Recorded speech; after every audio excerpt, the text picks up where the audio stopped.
Welcome to the Home Loan Hub, your ultimate guide to mastering the world of home loans and property. I'm Zibuni Salimova, here to simplify the complexities of real estate and provide you with expert insights and the latest trends. Whether you're a first-home buyer, an experienced investor, or simply curious about the property market, this podcast is for you. Join me each week as we unlock the secrets to property success and help you make informed decisions. Let's dive into the world of property together. Hello and welcome. I am joined today by Lisa Budny from Sunday Real Estate. Hello, Lisa. Hi, how you going? Good, thank you. Thank you so much for coming in. Lisa, I would love to learn, and I'm sure my listeners would love to learn as well, about what you do and the importance of your current role. So, Lisa, can you please tell briefly about what you do and what's the Sunday Real Estate is all about? So, my name's Lisa. I am obviously a real estate photographer, videographer, and my job is just to present the homes in the best light possible because you're selling your biggest asset, and the way you market and the first impressions of your buyers is the most important. My job is just to make your home look like $1 million so that you can hopefully sell it for something close to it. So That's awesome. So if it's $3 million house, will it look like a $1 million house? we'll try and make it look like a $3 million. Okay, good. I thought I'll be funny there. Cool, Lisa. So when did you, because you look really young to me, I'm sorry, but you're like, oh, this girl turned up and she's like straight out of high school. What's your background? What did you do prior to this? When did you launch your company? So I've been a photographer professionally for just over 10 years. I got into it straight out of high school, went to uni for 4 years, studied it there. And I started off as a family photographer. So I was a family photographer for about 4 years, loved it, but needed a bit of a change. So that's when I went into real estate and I've just fallen in love with it. I was working with the team at Sold on Capity in their office. No way. Sold on Capity? Yeah. You know, I've done a couple of episodes with them as well. Yes, I've heard those. Awesome. So I was working with them for a little while and, just got the push to think about going out on my own, and then I did it and I haven't looked back since. It's been amazing. That's awesome. So why real estate? Like compared to people, what makes real estate different? I think it's that you can have your own you can have your own style with family photography as well, don't get me wrong, but it's just a different market of people that you're working with. Like when you're working with families and people and taking photos of their faces, not a lot of people like how they look and they ask for changes and that sort of thing, which is fine. But you just kind of get into a flow of not enjoying it as much. But with real estate, I've kind of just every house is different. I've always loved going to open homes. I've always loved interior design. So every house that I go to that's a staged home, or even if it's not a staged home and I see people's furniture, I'm like, oh, that's really cool. I want that for myself. Or it's like going to an open home every house that I go to and I get to see it before the public gets to see it. That's cool. That's exciting. Yeah, definitely. So that's my main, I love going to see different houses and how people have done their design and how they've set up their homes, and I'm like, oh, maybe I could do that for myself, and it's a bit of inspiration. It's like a live Pinterest board. Yeah, I was about to say that would be so exciting to see the range of different houses as well, I guess, like from the first home buyers market that we get, the houses at 500K range, etc., and then the multi-million-dollar houses as well that you'll be shooting and going, oh, how can we bring it? Yeah, even looking at the layouts of some houses, I see some that are similar layout to my home, and I'm like, oh, maybe I could style mine in that way as well. Or maybe if we renovate, then this could be something that we could look at. Or I love the bench top here, or I love the lighting here. And it's interesting. It's always, every house is interesting for me, and it's always a different day, different house, different people. Yeah. How long have you been on your own now? It'll be a year on the 1st of March. Ooh, happy 1 year anniversary. Yeah. That's awesome. So in terms of photography and the video, what are the biggest challenges you find when doing the real estate? What people should be doing better to prepare their house for when you come around? Yeah, it's kind of like you think of it almost like a job interview. When you're selling your house and you're getting your house ready for market, the way you present your house is how people are going to see it for the first time. So if you are, leaving it in a bit of a mess and people are going to see it, is that's how the house has always been treated. You don't tidy up for them? Yeah, I try not to. I have in the past. I've picked up a vacuum cleaner and a shower squeegee and, do a little bit of cleaning myself. But, the best thing that people can do to prepare the house for it being shot for going on the market is just to treat it like this is the best presentation of your home that you're ever going to get.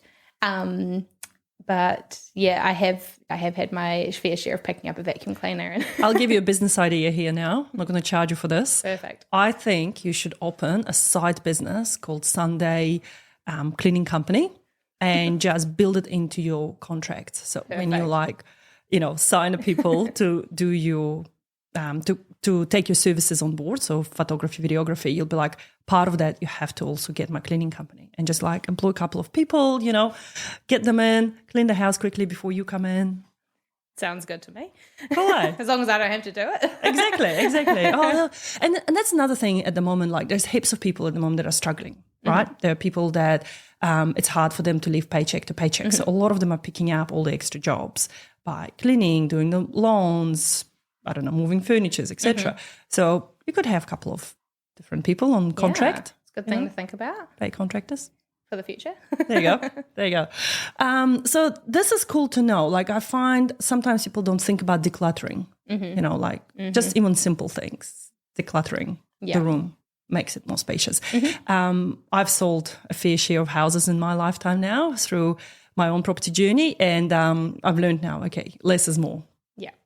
Right? Do you find the same for the photos? Absolutely. And, sometimes you'll get moments where you have so much stuff that you don't want to get rid of, but you still want your house to look nice. And I don't know if this is the same for every real estate photographer, but I don't take photos of hallways. So if you have heaps of stuff that you need to get out of the house, but you have nowhere to put it in the hallway. I'll shut the doors, put it in the hallway. Your hallway can become the biggest cupboard that you own and you don't see it. So, there's a lot of little hidey places that you can store all of the stuff that you don't want to get rid of yet, but you don't want in your photos, and that's like my main place. If I can't find somewhere, it's either in the laundry or it's in the hallway. I love it.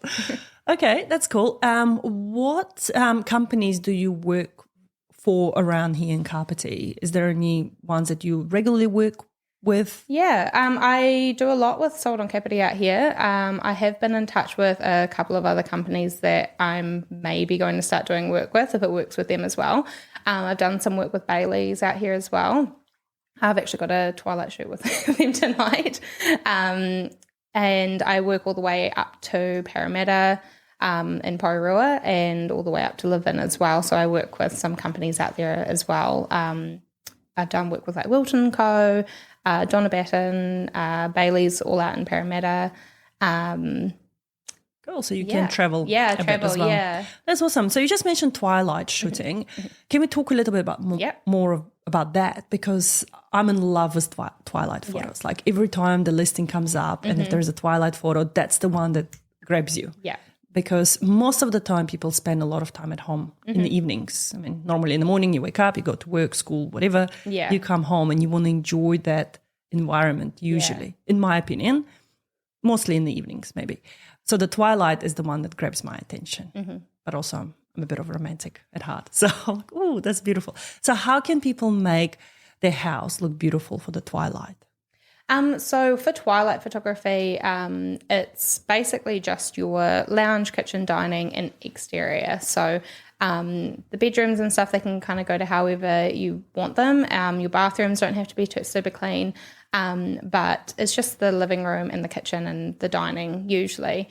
So the best thing is if I'm there during the day, you just leave the house as it is, and then for twilight I come back and shoot it as I did during the day, and then after that you can kind of go back to however you can cook your food, your dinner. Your furniture. Yeah, your furniture.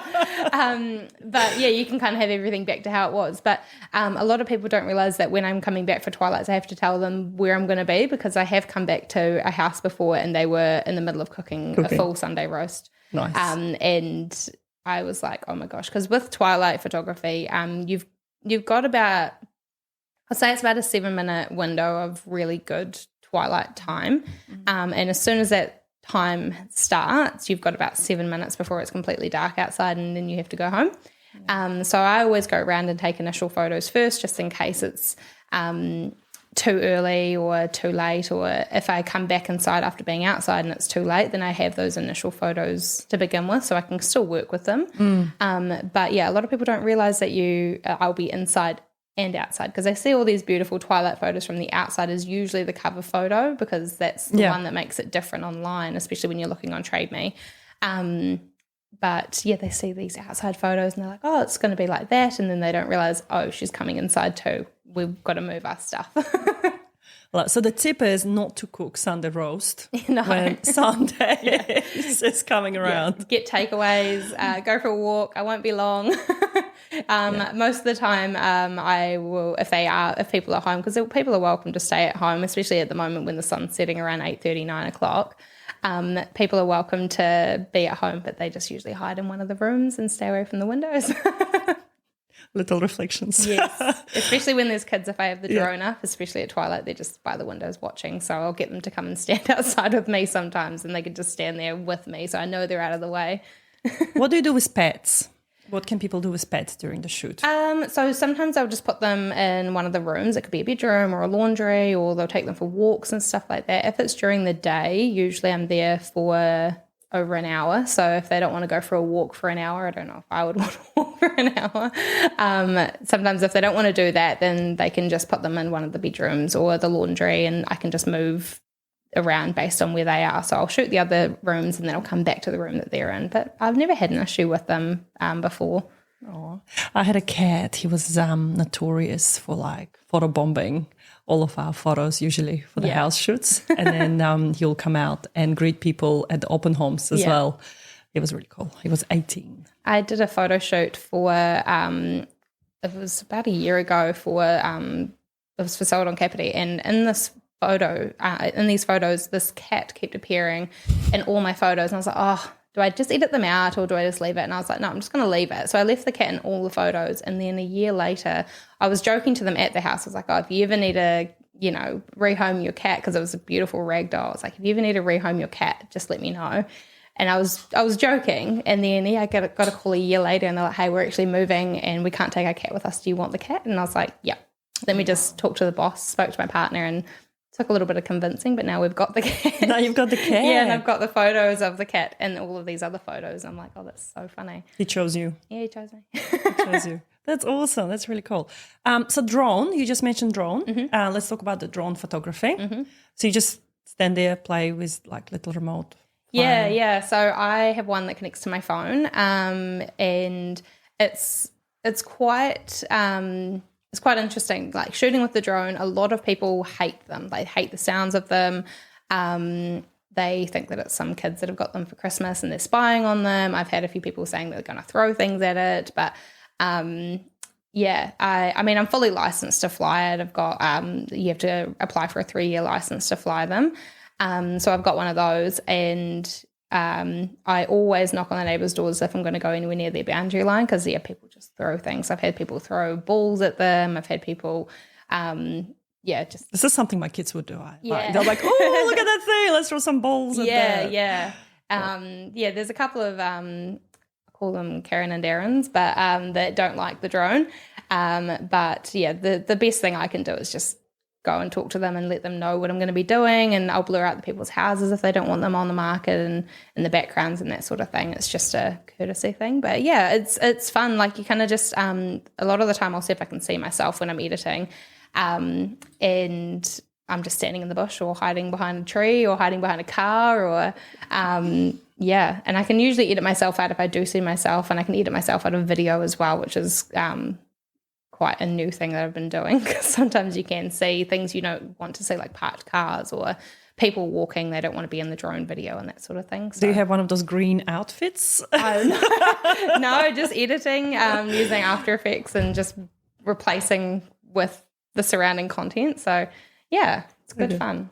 Good, challenging. I just suddenly imagined you in one of those onesies. Imagine that. You know the green one? You know the ones I'm talking about, suit, right? Yeah. And you're like... oh my gosh, imagine that. I would just, I think I would get a lot more... I think police will come out. Yeah, I was going to say, I think a couple of phone calls would be made to the police, and like some weird person's outside with a drone obviously staring at my house, and it's like, oh gosh.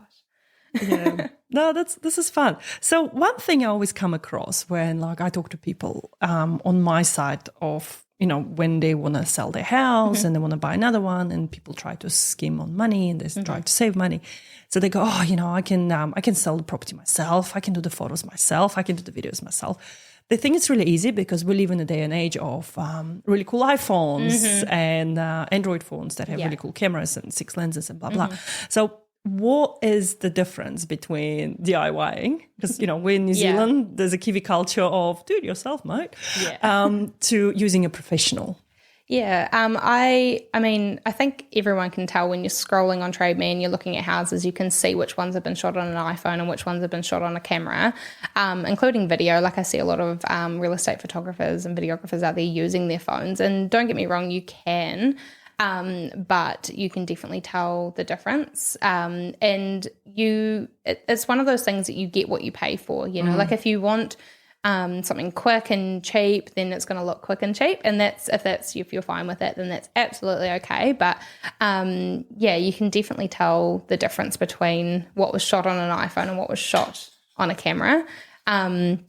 It's just, you think about it in a way where it's like, if the expense for marketing seems like a lot, think of the amount of money that you're going to get from the sale because you have better marketing. So if you're like, I'm just going to get a cheap lot of photos done, and that way I don't have to pay as much, that could cost you thousands and thousands of dollars in your end result because of the people that you're getting through in the open homes or the people that have their eyes on your listing. And I've seen it time and time again where I have actually gone and reshot a house for an agent because they had photos that they weren't really loving, and then they weren't getting the numbers through the open homes, and then I've gone through and I've redone the photos for them, and then the numbers have picked up, and then the house is sold or it's still on the market, but they've still got more numbers coming through.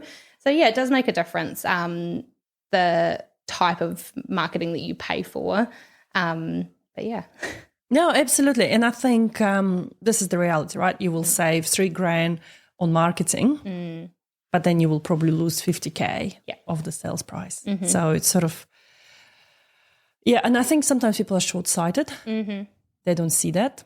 So this is why we're doing this, to educate people that sometimes maybe you do need to reach out to professionals and get it done. So do you work directly with people or do you work with the agents? Like who employs you?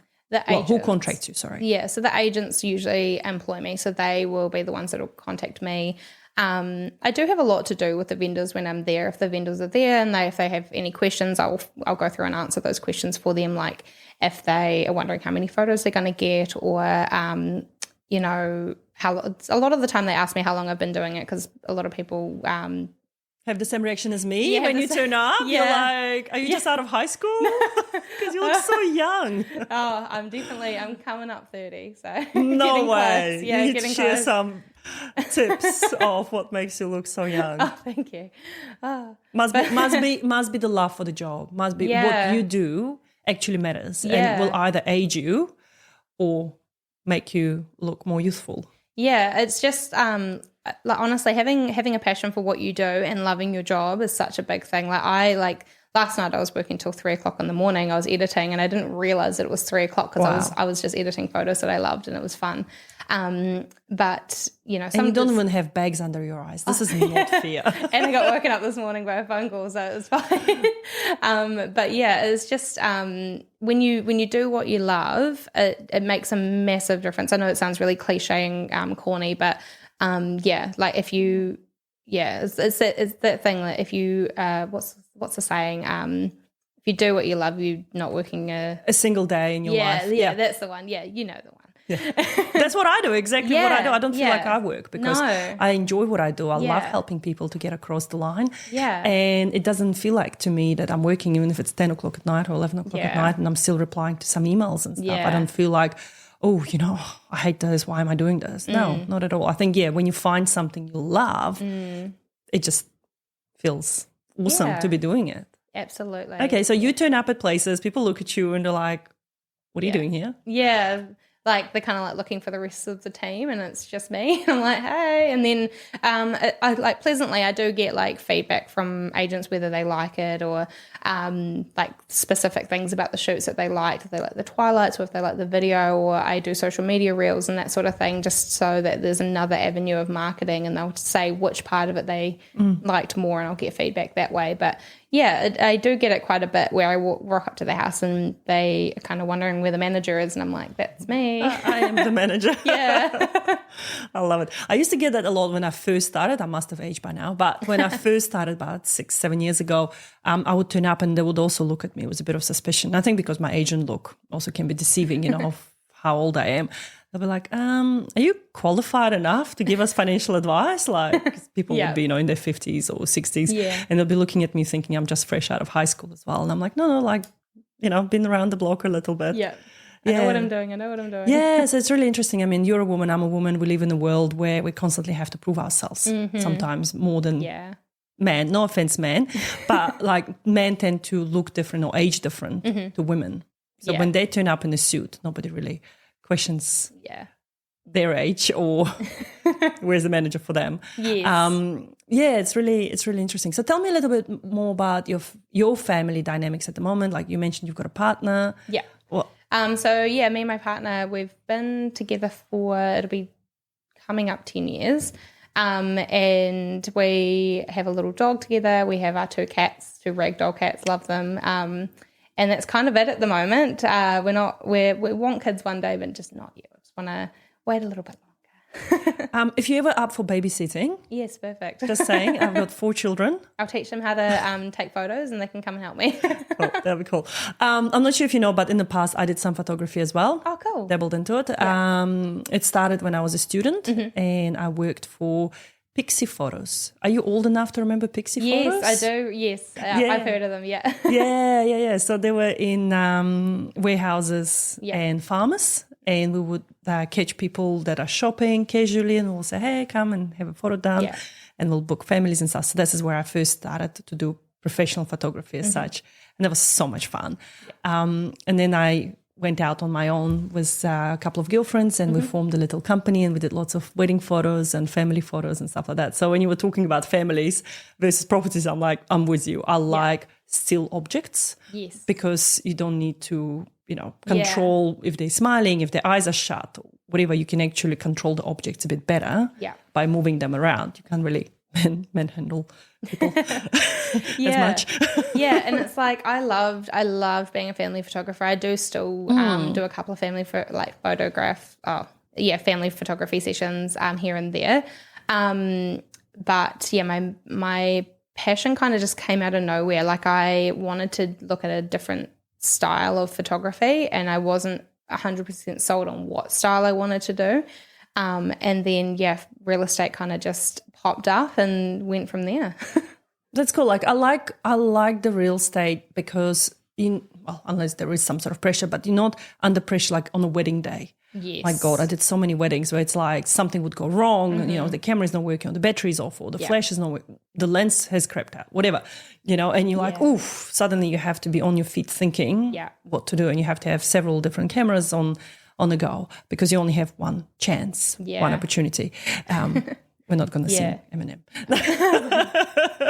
But with at least with real estate, you can come back, you can redo, you can, you've got a bit more opportunities there to come back. Yeah, and because I've done wedding photography as well, and just the pressure of it, like it's fun, but the nerves for every shoot. If you lose a card, or I always shot with 2 cards at the same time. So if one was corrupt, then I still had the backup of the other one, and I was always shooting on 2 cameras. But it was just like the photo shoot itself would be really exhausting, but then the editing process, you have to pick through thousands and thousands of photos, and they could all look the same, and then you have to pick the best one, and it's just like it was just the pressure of family photography and wedding photography was just intense, and I was like, this is going to age me very fast. No, definitely, and this is why I'm not doing that either. Although I really love that that part of my life. That was really fun.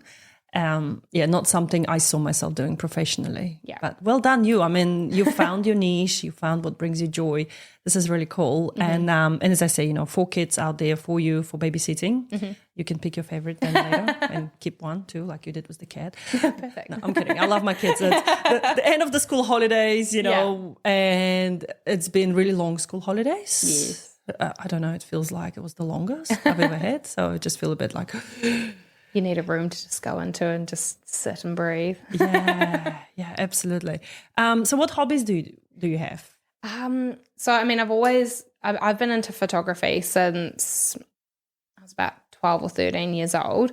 So that's always been my main hobby. But I am quite a creative person, so I do a lot of digital drawing. So I draw like people and pets and stuff like that digitally. And it kind of started during COVID lockdown, the first lockdown, and I was doing it all on my computer, and I look back on them now and I'm like, those are horrible, but it's fine now. Like, it's good to look back on them. But yeah, so being creative has always been something that I'm massively passionate about. But yeah, so I do creative illustrations and also a lot of resin art. So like I work with epoxy resin and I make like the wave patterns and stuff. I was about to ask you. Oh, I love those. Yeah. So sometimes when I'm posting on my Instagram story, for example, in the background in my office, there's a board on the wall and it's got like a wave pattern on it. So that's the kind of stuff that I do, and I make like coasters and that sort of thing. And it's just fun. Another thing that I learned in the second lockdown. So I learned how to do epoxy resin because I was like, I'm getting a bit bored sitting here doing nothing. So yeah, I ordered some epoxy resin, did my research, tried, failed, tried again, got it. And yeah, it was just like a fun little hobby that I've got sitting at my house. Wow, that's so it sounds like you're a very creative person, and at least you found ways to let you channel your energy.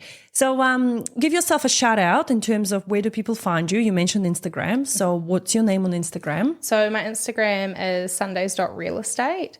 And on Facebook as well, Sundays Real Estate Marketing. And I believe that's what it's called on Facebook. Yeah, Sundays. I Real love how Estate you like Marketing. questioning your own. Yeah, because I'm pretty sure it's Sundays Real Estate Marketing on Facebook and Sundays.real estate on Instagram. I am on TikTok as well. I haven't really been posting as much on there. I've just been way too busy to even think about posting. So you don't do those dancing like Carl does? No, he's got way more confidence than I do. I still haven't figured out the dance button. Like, how do I connect and start dancing to the music? Yeah, no, and him and Zoe are always like really synced with it. I'm like, oh, that's great. No, I think I couldn't do it. They're nailing I'm on it. the side of the camera. Yeah, I'm with you on it. Like, doing this has really been pushing myself out of my comfort zone. Like, this is fun. I love getting to know new people. I love chatting. I love finding out about their journey into what leads them to take the risk. Like, for you, it would have been a massive risk to go from employed, stable income, to something now that outside of your control in a way. Like, you have to constantly find new contracts, make connections, and probably now a year later you already have some established ones, but still there's probably room for more growth. And this is a risk. Yeah, it was definitely it was a couple of months of considering like how it was going to work. I'd saved up a lot of my salary paycheck so that we could have my partner could have a fallback just in case I wasn't getting clients, because I obviously came from working in the office with Sold on Capity, so I had them as a client, but I didn't know any other real estate agents. I was just trying to figure out how it was going to work. And obviously my partner has a full-time job, so we could survive off his income, but we would be, if I wasn't working, we would have been scraping by. So baked beans on toast. Yeah. Because obviously we've got a mortgage and food and just general life expenses. So we had enough that we could maybe do like a month of me not having anything come in. And I felt so guilty if I wasn't working one of the days. I was like, oh, I need to clean the house, or I need to do this for him, or I need to do this. And he was so good with me. He was just telling me to chill. But I just couldn't. I was like, I need to do something. So I was going out there and I was knocking on real estate agent doors and just introducing myself, showing them what I did, showing my examples of how my work looked and that sort of thing. And that's how I got a few of the clients that I have now. But yeah, it was definitely a risk, but it's paid off. I wouldn't want to go back. That's awesome. In terms of your mortgage, you just mentioned that, so I have to ask. I mean, the professional in me cannot go past it. How old were you when you first bought your home?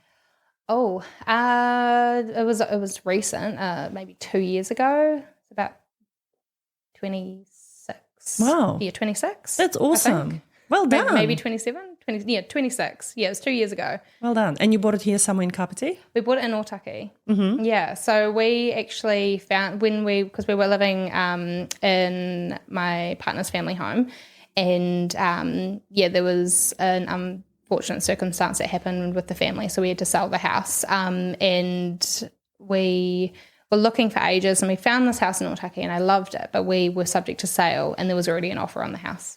And so we needed to be a better offer.